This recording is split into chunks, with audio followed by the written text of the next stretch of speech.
はい、それでは本日の労務相談 Q&A です。年末調整で適用するのは新制度、旧制度ということで、こちら質問ですね。令和7年12月1日に法改正が行われ、年末調整では改正後の制度により計算することになると聞きました。ただ、12月1日以降に給与や賞与の支払いがない人は、改正前の制度で年末調整を行うとも聞いています。同じ年の年末調整なのに、異なる制度で計算を行うのはなぜでしょうかという質問になります。12月1日に、令和7年の税制改正が施行されたことで、年末調整によって、この新制度の控除を受けることになります。で、今年12月1日前に年長しているケースもあると思います。例えば、非居住者になって出国時年長を行ったり、年の途中に亡くなって、死亡時の年長を行ったり。で、その時は、当然まだ改正されてないので、改正前の控除額で年末調整をしていると思います。で、こういう場合どうなるのかっていうことなんですけれども、こちら、回答が、見えますでしょうか。はい。国税庁の、税制改正の Q&A に、関連する回答が載っています。この A のアンサーの方ですけれども、令和7年12月1日以後に行う年末調整においては、令和7年度税制改正による改正後の控除、基礎控除とか記憶所得控除がありますけれども、改正後の控除が適用されることになります。一方で、年末調整は給与の支払い者がその年最後に給与の支払いを行う際に行うこととされていますので、令和7年の最後の給与が、11月30日以前に、支払われた場合の年末調整においては、改正後の控除等は適用されません。ここにあります通り、もうすでに、出国時年長だったり、死亡時の年長をしている場合には、改正前の控除しか、適用されませんよということになります。で、これに付随して注意していただきたいのが、産休とか育休とか休職で、12月1日以降にその給与とか賞与の支払いがない方も、今回と同様に、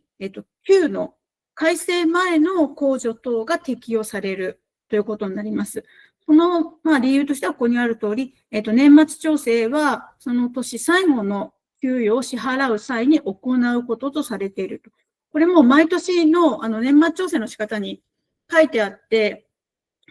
改めて私も気づいたところではあるんですけれども、たまたま12月にまとめてやっているだけで、本来はその方個人個人の最後の給与で年末調整をやっていますよっていうことです。で、じゃあ、その12月の年末調整の際に、改正前の控除の人と改正後の控除の人がいるわけで、年末調整どうやってやるんですかっていうことなんですけれども、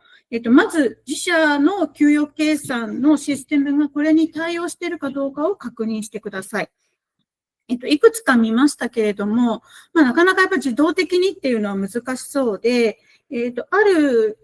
給与計算システムでは、まず対象者は自分たちで抽出してくださいと洗い出して、でその後、年末調整をする際に、12月1日以降の給与所要がある、ないみたいなのを、選択するような形で、入力すると、ちゃんと改正前、改正後で計算してくれるというようなケースと、あるいはもう年末調整、今回の、今回のには対応していませんっていう給与計算システムもあります。その場合は対象者をやはり自分たちで抽出して、外でその改正前の、年末調整計算を自分でやって、で、その計算結果を、手入力、給与計算のシステムの方に手入力して、計算する。こういうような対応を求められるところもあります。通常の年末調整だけでも大変なのに、一つ、また、案件というか、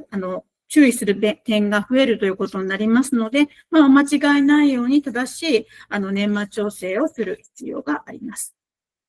で、最後に、ですね、もう一点大事なことなんですけれども、この改正前の控除等が適用された方については、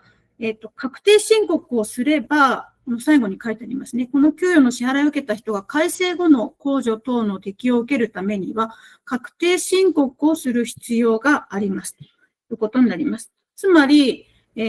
確定申告をして、改正後の控除を受けることによって、税金が少なくなって、還付される可能性があるということになります。ですので、こちら、今回の Q&A の回答の方にもありますが、こういう方には、あなたはこの9の12月1日以降にお給料がないので、改正前の控除等の、制度で年末調整を行いましたと。で、もしかしたら年末調整、確定申告をすることで、税金が少なくなる可能性がありますよ。改正後の控除で適用を受けることができますよというようなご案内を、していく必要があるかなと思います。こちらも合わせてご注意いただきたいと思います。本日は以上です。